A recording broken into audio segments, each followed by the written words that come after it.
Students, आज का जो इम्पोर्टेंट न्यूज़ है उनको हम रीड करेंगे। फर्स्ट न्यूज़ है प्रोटेस्ट के बारे में। इस प्लेटफॉर्म के डोमेन के अंडर में स्टूडेंट्स के द्वारा प्रोटेस्ट किया गया था कॉकरोच जनता पार्टी। तो उनके लीडर्स ने गवर्नमेंट को एक वार्निंग इश्यू किया है कि जिन पॉइंट्स को गवर्नमेंट ने उनसे प्रॉमिस किया था प्रोटेस्ट को एंड करने के समय में, उनमें किसी तरीके से ब्रीच है वो नहीं होना चाहिए, वो पॉइंट्स हैं वो एग्जिस्टेंस में आने चाहिए। तो आप देखिए कि कॉकरोच जनता पार्टी के जो लीडर्स हैं उनके द्वारा गवर्नमेंट को प्रेशराइज किया है उन पॉइंट्स को एग्जिस्टेंस में लाने के रिगार्डिंग में। हमारे यूपीएससी के एग्ज़ाम से रिलेटेड क्या बेसिक इन्फॉर्मेशन आपको पता होना चाहिए। फर्स्ट ऑफ ऑल स्टूडेंट्स, आपको प्रोटेस्ट के बारे में जानकारी होना चाहिए कि हमारे कॉन्स्टिट्यूशन के अंदर कहाँ पे प्रोटेस्ट के बारे में मेंशन किया गया है। तो कॉन्स्टिट्यूशन का जो आर्टिकल 19 है जो कि freedom of speech and expression के बारे में मेंशन करता है, इसी आर्टिकल के अंडर में आप देखिए कि जो पीसफुल असेंबली है उसके बारे में मेंशन है वो किया गया है। हमारे जो फॉर्मर लीडर्स हुआ करते थे, चाहे वह एम.के. गांधी हों, मार्टिन लूथर किंग हो, नेल्सन मंडेला हों, उनके द्वारा आप देखिए कि जो प्रोटेस्ट है उसको पीसफुल रखने के रिगार्डिंग में ही मेन उनका जो जो थीम है वो रहा है कि कोई भी जो प्रोटेस्ट है वो पीसफुल होना चाहिए। आप देखिए कि गांधी के बारे में जब आप रीड करते हो तो जो नॉन कोऑपरेशन मूवमेंट का जब समय था तो उन्होंने जो लार्जर लेवल के ऊपर में जो पब्लिक है उनको ऑर्गेनाइज किया था नॉन कोऑपरेशन मूवमेंट के अंडर में। और जब चोरी चोरा इंसिडेंट होता है, वहाँ पे वायलेंस होता है, तो उस समय में गांधी के द्वारा जो नॉन कोऑपरेशन मूवमेंट है उसको विड्रोवल है वो कर लिया गया था। क्योंकि किसी भी मूवमेंट के अगर अंदर आप देखिए कि वायलेंस अगर होगा तो पुलिस अथॉरिटीज़ हैं, जो भी वहाँ पे अथॉरिटीज़ हैं, वो अपना जो एट्रोसिटी है उनको कैरी आउट कर सकते हैं। वायलेंस को एक पॉइंट मानते हुए जो प्रोटेस्ट है उसको सप्रेस किया जा सकता है। इसी वजह से जो जो भी बड़े लीडर्स हुए हैं वर्ल्ड के अंदर में, उनका एक कोशिश होता है कि कोई भी जो मूवमेंट है अगर उसको लार्जर समय तक रखना है, उसका जो विक्ट्री है उसको अचीव करना है, तो पीसफुल वे के अंदर में वो प्रोटेस्ट है वो होना चाहिए। क्या आर्टिकल 19 के अंडर में ये पीसफुल असम्बल के बारे में जो बताया गया है उसके कोई रीजनेबल रेस्ट्रिक्शंस नहीं है क्या? तो स्टूडेंट्स, रीजनेबल रेस्ट्रिक्शंस वो अप्लाई होते हैं कि किसी भी तरीके से जो पीसफुल असम्बल है वो security, sovereignty and integrity of India है उसको यहाँ पे हैम्पर है वो नहीं करना चाहिए, उसमें किसी तरीके से इम्पैक्ट है वो नहीं होना चाहिए। और अगर लोकल अथॉरिटीज़ ने कोई पब्लिक ऑर्डर है उसको भी एग्जिस्टेंस में लाया है तो पब्लिक ऑर्डर का भी वायलेशन है वो नहीं होना चाहिए। तो ये बेसिकली कुछ यहाँ पे रीजनेबल रेस्ट्रिक्शंस के ग्राउंड हैं पीसफुल असेंबली के रिगार्डिंग में। नेक्स्ट आपको यहाँ पे क्या जानकारी होना चाहिए स्टूडेंट्स, ये तो आप देखिए कि हमने प्रोटेस्ट के बारे में देखा। जब भी हम डेमोक्रेसी के बारे में रीड करते हैं, आप देखिए कि हमारे कंट्री के अंदर में डेमोक्रेटिक फॉर्म ऑफ गवर्नमेंट है जो एग्जिस्ट करता है। इंडिया को one of the largest democracy के रूप से हम कंसिडर करते हैं कि एवरी जो पर्सन है जो जिसके द्वारा 18 ईयर का एज को यहाँ पे कंप्लीट किया गया है, तो उनको आप देखिए कि वोटिंग करने का जो राइट है वो मिला है। गवर्नमेंट फॉर्मेशन का उनको यहाँ पे राइट है कि अपना जो रिप्रेजेंटेटिव है उसको वो इलेक्ट है वो कर सकते हैं। तो स्टूडेंट्स, लार्जेस्ट डेमोक्रेसी है तो क्या डेमोक्रेसी के अंदर प्रोटेस्ट का होना इम्पोर्टेंट है? यस स्टूडेंट्स, प्रोटेस्ट है, डिस्कशन है, डेलिब्रेशन है, उसका यहाँ पे इम्पोर्टेंस है डेमोक्रेटिक सिस्टम ऑफ गवर्नमेंट के अंदर में। क्योंकि पीपल्स के द्वारा आप देखिए कि गवर्नमेंट है उसको यहाँ पे इलेक्ट किया गया है। इलेक्शन प्रोसेस के थ्रू जो पीपल हैं उसको इलेक्ट करते हैं, तो उनको यहाँ पे अपना जो अकाउंटेबिलिटी है या गवर्नमेंट के ऊपर में जो प्रेशर क्रिएट करता है उसके रिगार्डिंग में आप देखिए कि टूल्स हैं वो अवेलेबल हैं कि वो पीसफुल असम्बल कर सकते हैं, वो यहाँ पे गवर्नमेंट को प्रेशराइज कर सकते हैं किसी लॉ के रिगार्डिंग में कोई चेंज उनको यहाँ पे करवाना हो। तो ये डेमोक्रेटिक सिस्टम के बारे में हमने देखा। नेक्स्ट आपको क्या पता होना चाहिए, क्या पुलिस अथॉरिटीज़ हैं वो किसी तरीके से एक्शंस को कैरी आउट कर सकते हैं क्या उस पीसफुल प्रोटेस्ट के दौरान में? तो स्टूडेंट्स, हमने कुछ केसेज हैं उनको रीड किया था, जिन केसेज में मेंशन ये किया गया था कि अगर वायलेंट प्रोटेस्ट है या प्रोटेस्ट के द्वारा उसका जो मेन थीम है पीसफुल को, उसमें किसी तरीके से ब्रीच हुआ है, चेंज हुआ है, तो पुलिस अथॉरिटीज़ अपना जो जो यहाँ पे उस जो भीड़ है उसको कंट्रोल करने के लिए जो फोर्स है उसको यूज कर सकते हैं। पुलिस अथॉरिटीज़ हैं जो फोर्स को यहाँ पे यूज है वो कर सकते हैं। बट इस फोर्स का एक्शन के दौरान में अगर कोई पर्सन इंजर्ड होता है तो उनको कंपनसेट भी किए जाने का एक जो केस है वो मेंशन करता है सुप्रीम कोर्ट का।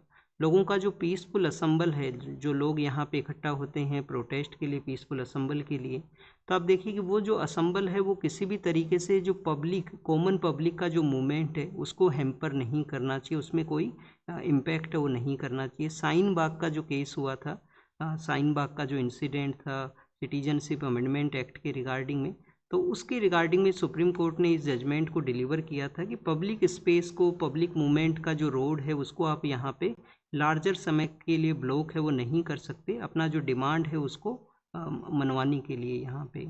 नेक्स्ट जो न्यूज़ है वो यहाँ पे सुप्रीम कोर्ट के बारे में है।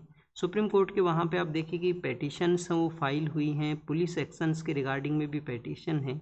तो एक जो पेटिशन यहाँ पे मेंशन ये करता है कि जो प्रोजेक्टाइल एक्शन गन है, जिसको कि हम पैलेट गन के नाम से जानते हैं, उसका जो यूज़ किया गया है मीडिया रिपोर्ट्स में वो मेंशन है।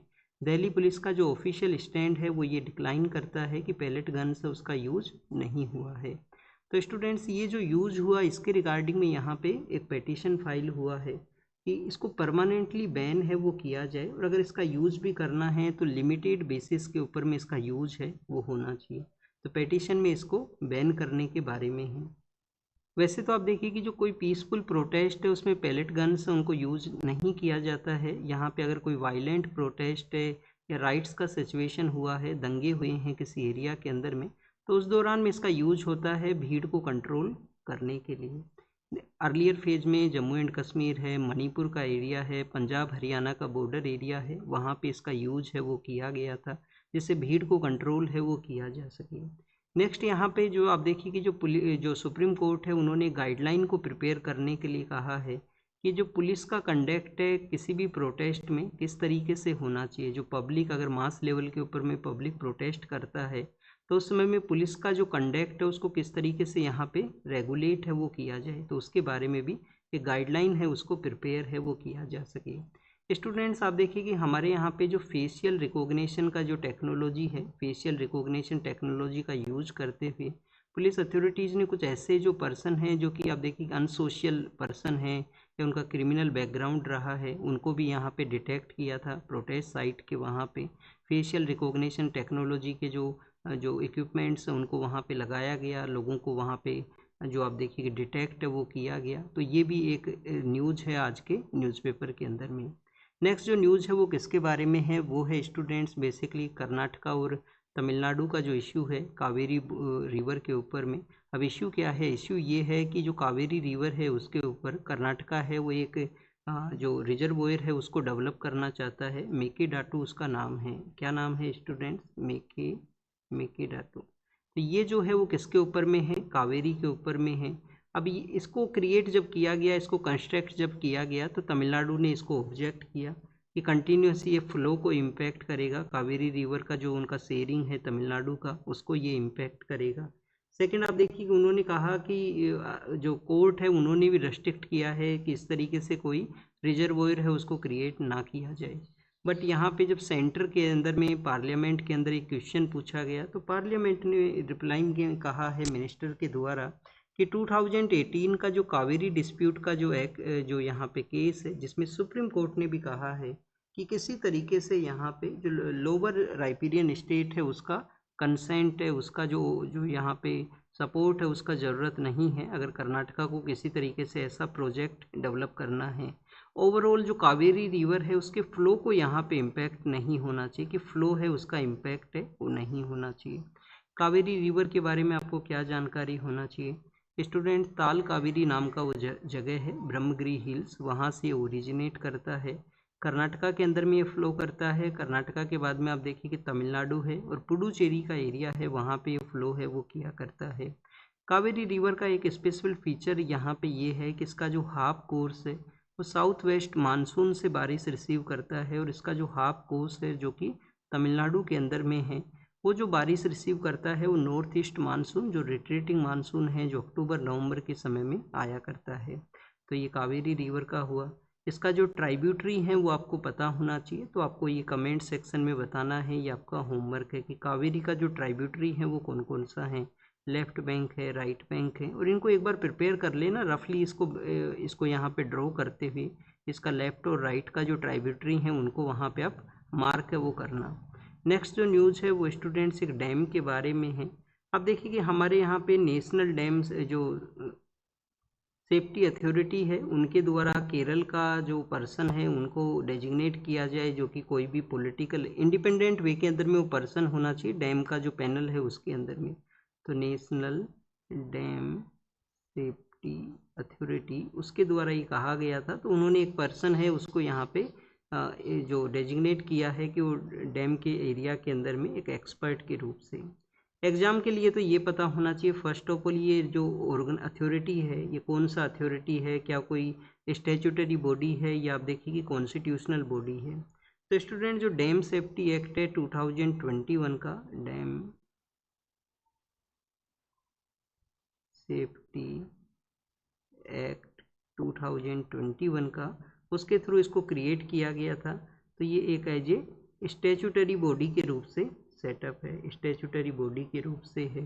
नेक्स्ट आपको यहाँ पे ये पता होना चाहिए, यहाँ पे जो डिस्कशन है वो एक डैम के बारे में है जिसका नाम है मुल्ला पेरियार डैम। डैम का नाम क्या है? मुल्ला पेरियार डैम। अब ये मुलियार एंड पेरियार नाम का जो रिवर है उनके कन्फ्लुएंस के ऊपर में ये डैम है वो सिचुएटेड है। डैम सिचुएटेड आप देखिए कि केरला के वहाँ पे है, केरल के वहाँ पे सिचुएटेड है, बट इसका जो यूज़ होता है इसके वाटर का वो तमिलनाडु के द्वारा किया जाता है। और ये कॉलोनियल एरा के समय का एक एग्रीमेंट है जिसके थ्रू तमिलनाडु इसको यूज है वो करता है। केरल कंटिन्यूस ऑब्जेक्ट करता है कि उनके वहाँ पे वायनाड के अंदर में जिस तरीके से लैंडस्लाइड हुआ था, या वहाँ का जिस तरीके से वेस्टर्न घाट का जो सिचुएशन है लैंडस्लाइड जो प्रोन एरिया है, तो ये डैम को भी इम्पैक्ट कर सकता है। कॉलोनियल एरा के समय ये बना हुआ है, तो इसको यहाँ पे जो रिमूव किया जाए, इसका यूज है जो पानी है उसको कम यहाँ पे किया जाए। तो ये बेसिकली केरल का कंसर्न है। वायनाड में जिस तरीके से लैंडस्लाइड हुआ था 2 ईयर बैक के अंदर में, और वहाँ पे जैसा इम्पैक्ट हुआ था, तमिलनाडु को पानी जाता है, वहाँ पे जो इरिगेशन के पर्पज़ से इसको यूज है वो किया करते हैं कॉलोनियल एरा का वो एग्रीमेंट की वजह से। और 1895 का वो समय है जब ये मुल्ला पेरियार डैम है वो एग्जिस्टेंस में आया था, मुलियार एंड पेरियार रिवर के कन्फ्लुएंस का है। क्या स्टूडेंट्स पेरियार नेशनल पार्क है उसके इनसाइड एरिया से पास कर, इनसाइड एरिया के अंदर में ये सिचुएटेड है क्या? इनसाइड एरिया में नहीं है, उसके सराउंडिंग एरिया में है। जो ये मुल्ला पेरियार डैम है पेरियार नेशनल पार्क के सराउंडिंग एरिया में है। और ऐसे क्वेश्चन यूपीएससी आपसे पूछता है। इवन आप देखिए कि इस साल का जो प्रीलिम्स का पेपर था उसमें भी एक जो प्रोटेक्टेड एरिया है, जो वाइल्ड लाइफ एरिया है, उससे रिगार्डिंग एक क्वेश्चन आया था कि वो जो लेक है जो वहाँ पे क्या उस एरिया के अंदर में सिचुएटेड है। मध्य प्रदेश से रिलेटेड वो क्वेश्चन था। तो ऐसे क्वेश्चंस पूछे जाएंगे यूपीएससी के द्वारा। कोई इंपॉर्टेंट वाटर बॉडी हो प्रोटेक्टेड एरिया के अंदर में, नियर बाई एरिया में हो, वहाँ से कोई रिवर है वो पास करता हो। नेक्स्ट जो न्यूज़ है वो है फील्ड मेडल के बारे में। फील्ड मेडल कौन से सेक्टर में दिया जाता है? क्या स्टूडेंट्स ये डिफेंस के सेक्टर में दिया जाता है? तो अब देखिए डिफेंस के अंदर में तो एक जो टाइटल हुआ करता है फील्ड मार्शल का एक टाइटल होता है। यहाँ पे फील्ड मेडल के बारे में है जो कि मैथमेटिक्स के सेक्टर के अंदर में दिया जाता है। किसके सेक्टर में स्टूडेंट्स? मैथमेटिक्स के सेक्टर के अंदर में। किन लोगों को ये दिया जाता है? ये दिया जाता है बेसिकली आप देखिए कि 4 ईयर के समय में वन टाइम, कि 4 ईयर्स के अंदर में एक बार ये अनाउंस होता है। और यहाँ पे जो पर्सन को जो अनाउंस होता है जो इसको रिसीव करे वो 40 से अंडर का उसका एज है वो होना चाहिए। तो मैथमेटिक्स का सेक्टर का है। यहाँ पे एक पर्सनैलिटी का नेम है जो कि आप देखिए कि वुमेन पर्सन है, और ये 3rd वुमेन यहाँ पे बने हैं जिनको ये मैथमेटिक्स का ये जो फील्ड मेडल है वो यहाँ पे मिलेगा। तो बेसिक इन्फॉर्मेशन तो यही था। मैथमेटिक्स सेक्टर का इसको नोबेल प्राइज़ के रूप से भी कंसिडर करते हैं कि मैथमेटिक्स सेक्टर के अंदर में वन काइंड ऑफ एक नोबेल प्राइज़ है फील्ड मेडल। क्योंकि स्टूडेंट्स आप देखिए कि फिजिक्स का नोबेल प्राइज़ मिला करता है, केमिस्ट्री का मिला करता है, इवन आप देखिए कि जो मेडिसिन है बायोलॉजी का जो सेक्टर है उसका भी मिला करता है यहाँ पे नोबेल जो प्राइज़ है। इसके अलावा जो लिटरेचर के अंदर में है, पीस का जो सेक्टर है उसके अंदर में है। मैथमेटिक्स का वहाँ पे नहीं होता है। मैथमेटिक्स का जो नोबेल प्राइज़ है वो फील्ड मेडल को बोला करते हैं। नेक्स्ट न्यूज़ आपको क्या पता होना चाहिए? आप देखिए कि फोर्स लेबर के बारे में है यूएस के पर्सपेक्टिव से। अब यहाँ पे यूएस के पर्सपेक्टिव से है तो कुछ बेसिक इन्फॉर्मेशन को हम रीड करेंगे। स्टूडेंट्स यूएस अथॉरिटीज़ ने अभी आप देखिए कि रिसेंटली 10% का जो टैरिफ है वो इम्पोज किया है कुछ कंट्रीज़ के अगेंस्ट में। अभी उन कंट्रीज़ को बताया है कि उन कंट्रीज़ के वहाँ पे फोर्स लेबर का जो प्रैक्टिस है वो किया जाता है, कि वो कंट्रीज़ फोर्स लेबर का प्रैक्टिस है उसको किया करते हैं। अब स्टूडेंट्स एक तो यहाँ पे फोर्स लेबर का कंडीशन है जिसको विदाउट एग्जामिनेशन के बेसिस के ऊपर में उन कंट्रीज़ के ऊपर में लगा दिया। हमारा भी जो नेशन है वो इसके पार्ट के रूप से आया करता है कि हमारा जो एक्सपोर्ट यूएस के लिए जाता है तो उन प्रोडक्ट्स के ऊपर में 10% का टैरिफ यहाँ पे अप्लाई करेगा। और इसके अलावा इन्होंने ट्रेड डील का जो पॉजिटिव है उसको भी बताया है कि ट्रेड डील अगर आप यूएस के साथ में साइन करते हो तो उसको किस तरीके से जो पॉजिटिव इम्पैक्ट रहेगा, टैरिफ से जो रिलैक्सेशन है वो रहेगा। तो फर्स्ट क्वेश्चन तो ये है, क्या यूएस के साथ में हमें ये जो टैरिफ हम पे इम्पोज हुआ उसके बेसिस पे हमें ट्रेड डील को साइन करना चाहिए क्या? तो स्टूडेंट्स इसका जो लार्जर आंसर है वो यस नहीं है। कि आप देखिए कि डायरेक्टली आप यूएस का जो अनप्रेसिडेंट जो यहाँ पे अनरियलिस्टिक जो पॉलिसीज़ हैं उन पे आप डिपेंड नहीं कर सकते, और जो टैरिफ के थ्रेट को आप देखते हुए ट्रेड डील है उसको भी आपको साइन है वो यहाँ पे नहीं करना चाहिए। तो फर्स्ट ऑफ ऑल तो यहाँ पे ये पॉइंट है। सेकंड आप देखिए कि क्या यूएस और इंडिया का ट्रेड डील रिसेंटली एग्जिस्टेंस में आएगा, क्योंकि हमारे जो फार्मर्स प्रोटेस्ट कर रहे हैं पंजाब हरियाणा बॉर्डर के ऊपर में, ये पहले भी जो फार्मर्स का एक प्रोटेस्ट हुआ था जो उन्होंने ऑब्जेक्शन किया था वो इंडिया और यूएस का ट्रेड डील के ही बारे में है कि वहाँ से यूएस का जो एग्रीकल्चर प्रोडक्ट है वो इंडिया में आएंगे। अभी हमारा ट्रेड डील का नेगोशिएशन ज़रूर से कंप्लीट हुआ है, बट वो साइन कब होगा, एग्जिस्टेंस में कब आएगा और कौन कौन से पॉइंट हैं वो डील का पार्ट रहेंगे, उसके बारे में कोई डिस्कशन है वो नहीं हुआ है। इंडिया कंटिन्यूस ऑब्जेक्ट करता है यूएस के साथ में डील को कि वहाँ से जो एग्रीकल्चर प्रोडक्ट हैं उनको इंडिया में अलाउ नहीं किया जाए। एग्रीकल्चर के अलावा आप देखिए कि उनका जो डेयरी का जो सेक्टर है उसको भी अलाउ है वो ना किया जाए। इंडिया इन दोनों सेक्टर्स को आप देखिए कि हमने न्यूजीलैंड के साथ में भी नहीं इंक्लूड किया है। तो अल्टीमेट इस जो फोर्स लेबर का जो यहाँ पे एक परमानेंट टैरिफ को इम्पोज करने का उन्होंने कोशिश किया है, तो उसका उसका अल्टीमेट ऑब्जेक्टिव यही बताया गया कि यूएस को आप ट्रेड के साथ में या डील के थ्रू उसको उसके साथ में किसी तरीके से जो परमानेंट रिलेशन है, परमानेंट जो टैरिफ का जो प्रॉब्लम है उसको सोल्व नहीं कर सकते। इसके अलावा हमें यहाँ पे कोशिश करना चाहिए कि हम हमारा जो डील्स हैं उनको डाइवर्सिफाई कर सकें और कंट्रीज़ को हम मोर एक्सपोर्ट हैं वो कर सकें। नेक्स्ट यूएस और सऊदी के बारे में है, और ऐसे आप देखिए कि डायरेक्टली कोई क्वेश्चन नहीं आएगा ऐसे इसके आर्टिकल के ऊपर में, ये पॉइंट्स आप यूज करोगे कि डायरेक्टली हमें डील के थ्रू नहीं जाना चाहिए जो उनका थ्रेटनिंग है टैरिफ का, हमें इसके अलावा यहाँ पे more diversify more discussion and deliberation में इंगेज होना चाहिए यूएस के साथ में।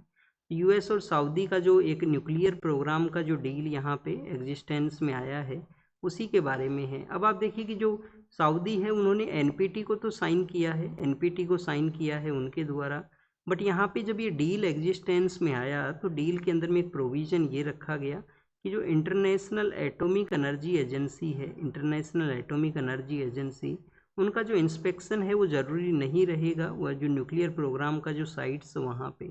तो क्या यहाँ पे सऊदी अपना न्यूक्लियर जो वेपन है उसको डेवलप कर सकता है क्या ईरान को काउंटर करने के लिए? बट आप देखिए ईरान को काउंटर करने के लिए सऊदी अपना जो वेपन है उसको डेवलप करे, बट उसी से पहले यूएस के लीडर ने अपना एक यहाँ पे कंडीशन है वो भी बताया है। कंडीशन उन्होंने क्या बताया कि जो अब्राहम अकॉर्ड है, अब्राहम अकॉर्ड क्या है, 2020 में यूएस एक अकॉर्ड को लेके आए थे, अब्राहम अकॉर्ड, जिसके थ्रू जो वेस्ट एशिया के कंट्री हैं, जो अरब कंट्रीज हैं, उनको इजराइल के साथ में जो अपना जो जो डिप्लोमेटिक रिलेशन है उसको बूस्ट करना होगा। तो क्या सऊदी ने इजराइल के साथ में अपना डिप्लोमेटिक रिलेशंस हैं वो उनको सेटअप किया था? अब देखिए कि जब इजराइल और हमास का ये जो कन्फ्लिक्ट हुआ 2023 के समय में, उससे जस्ट बिफोर पहले सऊदी के वहाँ पे एक यूनेस्को का मीटिंग हुआ था और उसमें इजराइल ने अपने जो लीडर्स हैं वो भेज अपने जो डिप्लोमेट्स हैं वो सेंड किए थे। तो सऊदी और इजराइल का डिस्कशन है वो एक एग्रीमेंट फेज के अंदर में था, उसी दौरान में ये जो वायलेंस है वो ब्रेक हुआ। अब ये वायलेंस के बिहाइंड का भी आप देखिए कि काफ़ी कुछ वहाँ पे स्टोरी हैं, काफ़ी कुछ थ्योरीज हैं वो चलते हैं। जैसे ही इंडिया ने उससे जस्ट पहले इंडिया के द्वारा India middle east Europe economic corridor है उसको प्रपोज किया गया था, तो जिसका अल्टीमेट पर्पज़ क्या था, अल्टीमेट पर्पज़ ये था कि सुएज कैनाल है उसको हम यहाँ पे जो डाइवर्स करेंगे उसके थ्रू जो मूवमेंट है वो गुड्स का नहीं होगा। यूरोप इजिप्ट के लिए आप देखिए कोई इम्पोर्टेंट है, रेवेन्यू के लिए इम्पोर्टेंट है सुएज कैनाल, तो एक तो वो हो सकता है वहाँ पे पॉइंट कि उसके बेसिस के ऊपर में हमास ने वो अटैक किया हो। और भी काफ़ी सारा थ्योरीज हैं कि चाइना को काउंटर करने के लिए जो हम वन एंड बेल्ट रोड के लिए लेके आए थे और कंट्रीज उसको एग्री किए थे, तो हो सकता है कि वहाँ पे अदर जो पावर हैं उनका किसी तरीके से इंटरवेन हो इनिशियली वॉर के ब्रेक होने के अंदर में, बाद में वो पावर्स वहाँ से विड्रॉवल हुए हों, जो हमास का वो कन्फ्लिक्ट बन गया हो। तो ऐसा जो काफ़ी सारा थ्योरीज हैं वो चला करते हैं।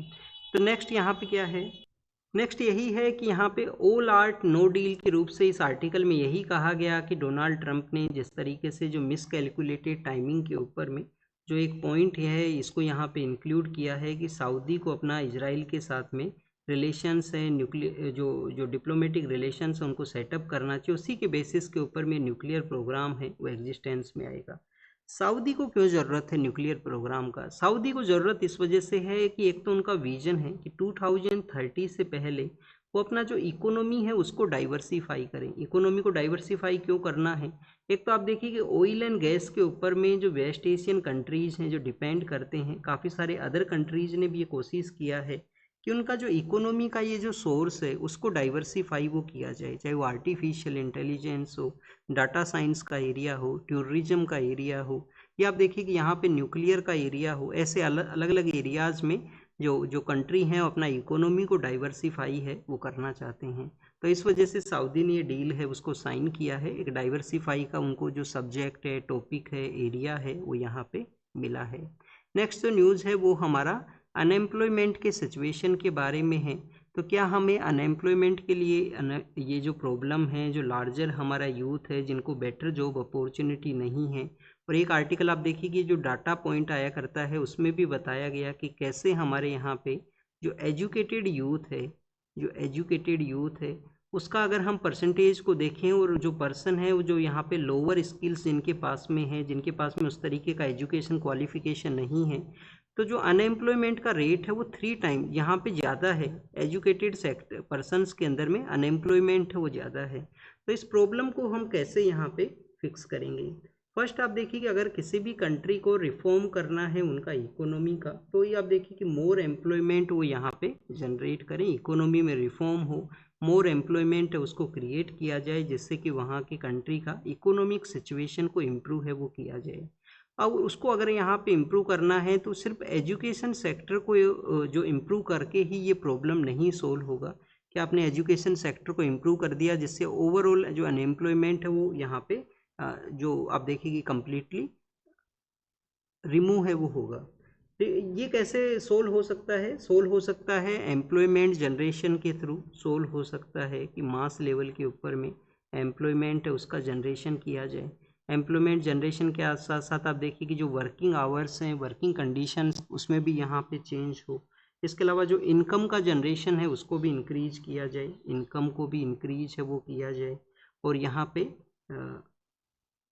मार्केट का जो फेवरेबल कंडीशन है जो कि एम्प्लॉयमेंट को जनरेट करते हैं उसके लिए जो ईज ऑफ डूइंग बिजनेस है उसको हमें एग्जिस्टेंस में लाना चाहिए, ईज ऑफ डूइंग बिजनेस को एग्जिस्टेंस में लाना चाहिए।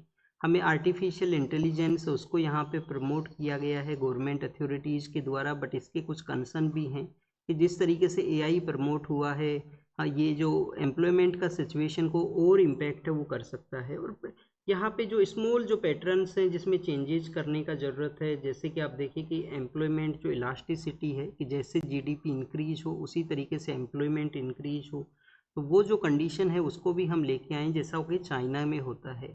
कोई भी कंट्री है जिसका आप देखिए कि जो इनकम लेवल है वो इंक्रीज होना चाहिए, जो पर्सन उसका एम्प्लॉयमेंट का कैटेगरी में है उनका जो इनकम लेवल है उसमें चेंज होना चाहिए।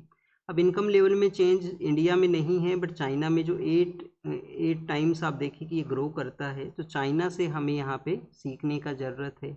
एआई के इम्पैक्ट के बारे में बताया गया है कि जो एम्प्लॉयमेंट सिचुएशन को ये वर्सन है वो कर सकता है। तो ये कुछ कंडीशंस हैं जो इंडिया को यहाँ पे अनएम्प्लॉयमेंट प्रॉब्लम को सोल्व करने के लिए इकोनॉमी को हमें पहले फिक्स है वो करना होगा। यहाँ पे अनएम्प्लॉयमेंट के ही बारे में मेंशन था कि कैसे वो डाटा ज़्यादा हैं जिनको हमें चेंज किया जाना चाहिए, जिसको हमें एम्प्लॉयमेंट को जनरेट करना चाहिए। क्यों गवर्नमेंट जॉब के लिए मोर स्टूडेंट हैं वो प्रिपेयर करते हैं? क्योंकि आप देखिए एक तो सिक्योर जॉब यहाँ पे एक रीज़न है कि सिक्योर जॉब होना, क्योंकि प्राइवेट सेक्टर के अंदर में एक प्रॉब्लम्स हुआ करती हैं। तो ये एक माइंड सेट है, आपको ये माइंड सेट मिलेगा कि सिक्योर जॉब होना चाहिए, इसलिए गवर्नमेंट जॉब्स के लिए जो मोर प्रिपरेशन किया करते हैं, काफ़ी बार तो आप देखिए कि 6 to 8 ईयर्स का जो समय देते हैं कि उनका लाइफ में जो चेंज होगा, अगर एक यहाँ पे एग्ज़ाम उनका क्रैक होता है तो लाइफ में उनका चेंज रहेगा, सिक्योरिटी रहेगा। बट ये क्या कंडीशंस हैं वो बेटर हैं क्या? बेटर नहीं है कि जो यूथ का जो एज है, जो एज आप देखिए कि मेन एज है जिसके अंदर में यहाँ पे जो मोर स्किल को, उनका जो स्किल है उनके पास में, उसको यूज करते हुए मोर एम्प्लॉयमेंट को जनरेट कर सकते हैं, खुद का एम्प्लॉयमेंट लेने के साथ में और एम्प्लॉयमेंट भी उनके द्वारा क्रिएट किया जा सकता है। तो इसको इंक्रीज किया जाए हमारे कंट्री के अंदर में। नेक्स्ट अगर हम रीड करें स्टूडेंट्स, यूरिया प्रोडक्शन के बारे में है। रिसेंटली आप देखिए कि मानसून का जो कंडीशन है, मानसून कंडीशन के अंदर में जैसा यहाँ पे जो रेनफॉल है जिसमें डेफिसिट हुआ है, रेनफॉल कम रिसीव हुआ है जैसा होना चाहिए था। अल नीनो को इसका एक रीज़न बताया गया। वेस्ट एशिया का जो सिचुएशन है, जो ऑलरेडी यहाँ पे जो यूरिया है, जो बेसिकली मेन आप देखिए कि डेट जो फर्टिलाइज़र है तो उसका सप्लाई के अंदर में भी इम्पैक्ट है वो हुआ है। तो अब यहाँ पे कैसे इंडिया का पॉलिसी होना चाहिए यूरिया प्रोडक्शन के रिगार्ड। तो रिसेंटली गवर्नमेंट के द्वारा यूरिया के रिगार्डिंग में national investment policy for urea है उसको अनाउंस किया गया था 2026 के समय में।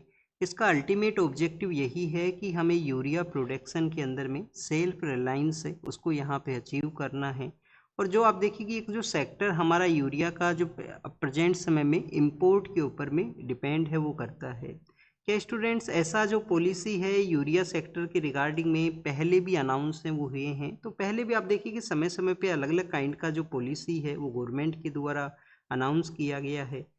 यूरिया सेक्टर के अंदर में 2012-13 के समय था, 24 के समय में था, जो कि फैसिलिटेट करता था फ्रेश इन्वेस्टमेंट को इस एरिया के अंदर में, जिसके थ्रू आप देखिए कि जॉइंट वेंचर कंपनी है उनमें कुछ पीएसयूज को नॉमिनेट किया गया था, जॉइंट वेंचर कमेटी जो कंपनी है उनको सेटअप किया गया था।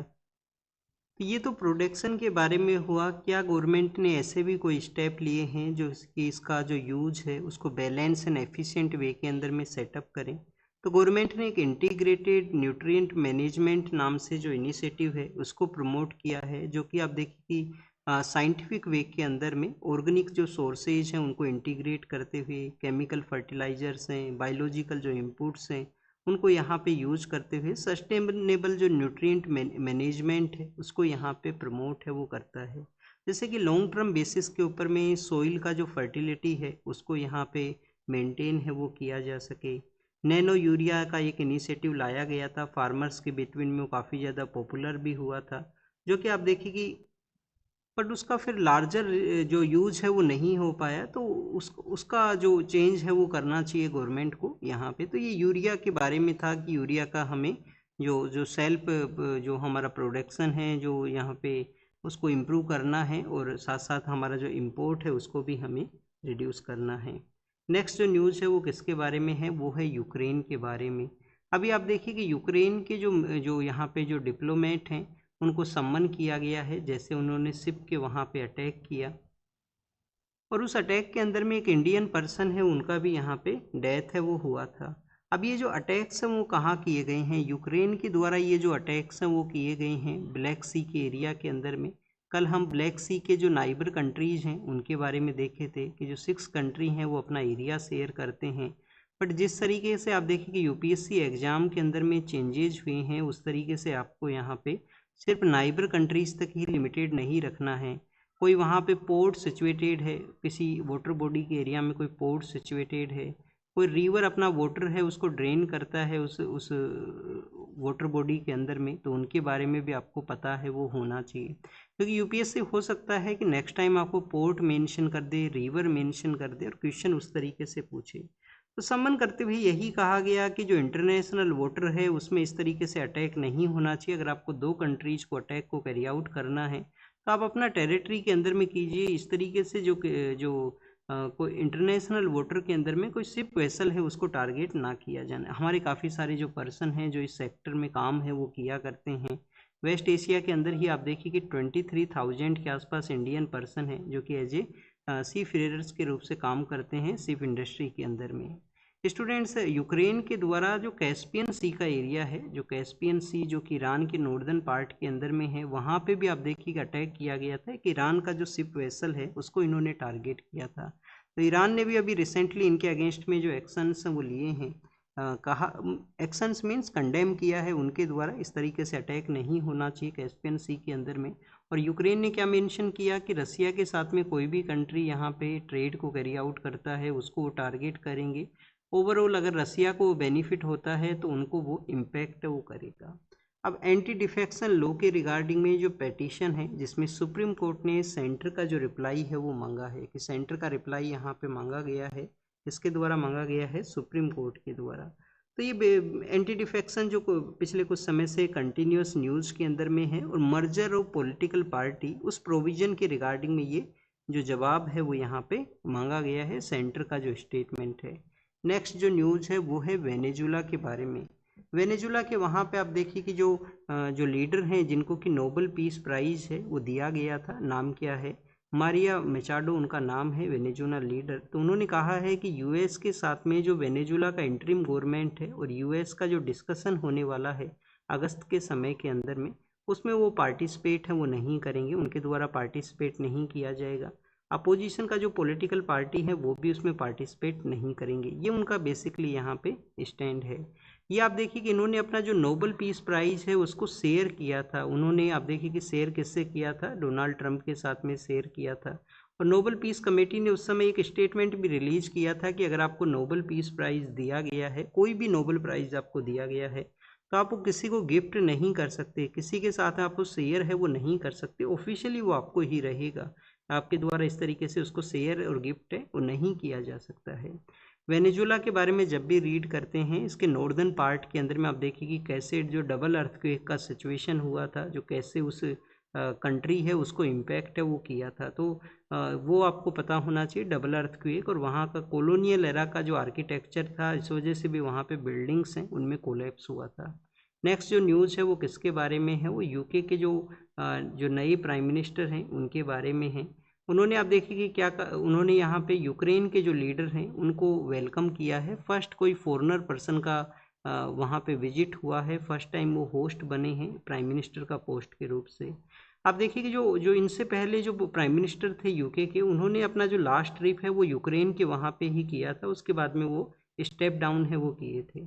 अब चाइना और ब्राज़ील के बारे में है। चाइना और ब्राज़ील के बारे में क्या है कि चाइना ने ब्राज़ील के बारे में कहा है कि जो एक्सटर्नल इंटरफेरेंस है, उनके जो इंटरनल रिलेशंस के अंदर में एक्सटर्नल इंटरफेरेंस है वो नहीं होना चाहिए, डोमेस्टिक अफेयर्स को किसी तरीके से जो बाहरी पावर है वो इम्पैक्ट ना करें। अभी जो चाइना है वो एज ए जो मर्कासुर नाम का जो 5 कंट्रीज का जो ग्रुप है लैटिन अमेरिका के अंदर में, उसके साथ में एक एग्रीमेंट उनका है जिसका भी डिस्कशन है वो कंप्लीट हुआ है। तो ये जो जो लैटिन अमेरिकन कंट्रीज़ का ये जो ट्रेड का यहाँ पे ब्लॉकेज है, इसके अंदर में आप देखिए कि कौन कौन से कंट्री आया करते हैं, ये आपको कमेंट सेक्शन के अंदर बताना है, ये आपका होमवर्क है। स्टूडेंट्स, ईरान के अंदर में इराक के अंदर में जो प्रो ईरानियन जो पर्सन है, प्रो ईरानियन जो ग्रुप एग्जिस्ट करते हैं इराक के अंदर में, उन्होंने और होतीज़ के द्वारा सऊदी को टारगेट किया गया है, सऊदी को उन्होंने टारगेट किया। एक तो होतीज़ जो कि यमन के अंदर में है, और इराक नाम का जो कंट्री है जहाँ पे प्रो ईरानियन जो ग्रुप एग्जिस्ट करते हैं उनके द्वारा।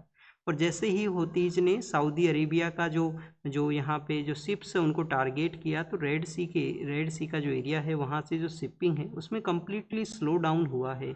काफ़ी कम जो शिप्स है वो वहाँ से पास किए हैं। यहाँ पे टारगेट्स हो सकते हैं, अटैक हो सकता है, ह्यूमन लाइफ का भी लॉस हो सकता है, जो जो गुड्स वहाँ से लेके जाना है उसका भी लॉस है वो हो सकता है। यूएस और आप देखिए कि यूएस और ईरान के द्वारा एक दूसरे के अगेंस्ट में जो अटैक है उनको स्टॉप किया गया है। बट ईरान ने कहा कि स्ट्रेट ऑफ हॉर्मुज के ऊपर में उनका कंट्रोल है वो रहेगा, और नेगोशिएशन के पार्ट के अंदर में इसको इंक्लूड नहीं किया जाएगा अगर फ्यूचर के समय में यूएस और ईरान का कोई नेगोशिएशन होता है तो। कोलंबिया के जो नए लीडर हैं जो पावर के अंदर में आएंगे, तो उन्होंने कहा है कि क्यूबा के साथ में और जो निकारागुआ है, वो जो सेंट्रल अमेरिकन कंट्री है निकारागुआ और क्यूबा, जो कि आप देखिए कि बेसिकली यूएस के नियर बाई एरियाज़ के अंदर में हैं, उनके साथ में अपना जो डिप्लोमेटिक रिलेशन है उसको ये यहाँ पे कट करेंगे। अल्टीमेट ऑब्जेक्टिव क्या है? अल्टीमेट ऑब्जेक्टिव आप देखिए कि आयरन फिस्ट एक पॉलिसी होता है। आयरन फिस्ट पॉलिसी क्या है? ये पॉलिसी वो है कि जब कोई कंट्री सिक्योरिटी के ऊपर में मोर एक्सपेंस करे, मोर खर्चा करे, और उसको बोला करते हैं आयरन फिस्ट, जो कि इजराइल और लेबनान का, इजराइल और वेस्ट बैंक का पहले भी हुआ करता था इस तरीके का पॉलिसी। अब ये कोलंबिया ने अडॉप्ट किया है। कोलंबिया का मानना है कि इन कंट्रीज से डिप्लोमेटिक रिलेशन को, जो रिलेशन होने की वजह से जो पैसा खर्च होता है उसको वो सिक्योरिटी के अंदर में खर्च है वो करेंगे। सीरिया के जो लीडर हैं, सीरिया के अंदर में आप देखिए कि जो पर्सन हैं जो उनके ऊपर पहले सैंक्शन हुआ करते थे, अब उन्होंने कहा है कि सिक्योरिटी एग्रीमेंट है इजराइल के साथ में, वो जॉइंटली वे के अंदर में कैरी आउट कर सकते हैं, इजराइल के साथ में एग्रीमेंट साइन कर सकते हैं सिक्योरिटी पर्सपेक्टिव से। सीरिया का गोलान हाइट्स का एरिया है जो कि किसके कंट्रोल में है? इजराइल के कंट्रोल के अंदर में है। और एक आप देखिए कि सीरिया का जो हाईएस्ट माउंटेन पीक है माउंट हॉर्मोन है, जो कि यहाँ पे इजराइल के ही बॉर्डर एरिया के पास में ही सिचुएटेड है, इजराइल से ज़्यादा दूर नहीं है। इनका जो हाईएस्ट माउंटेन है सीरिया का। तो ये कुछ बेसिक इन्फॉर्मेशन था जो आज के न्यूज़पेपर के अंदर हमने रीड किया। आप इसको रीड कीजिए, रिवाइज कीजिए, जो भी पॉइंट्स आपको मिले हैं और जो क्वेश्चंस आपसे पूछे गए हैं होमवर्क के अंदर में, उनको कमेंट सेक्शन के अंदर बताना। Thank you students, thank you very much.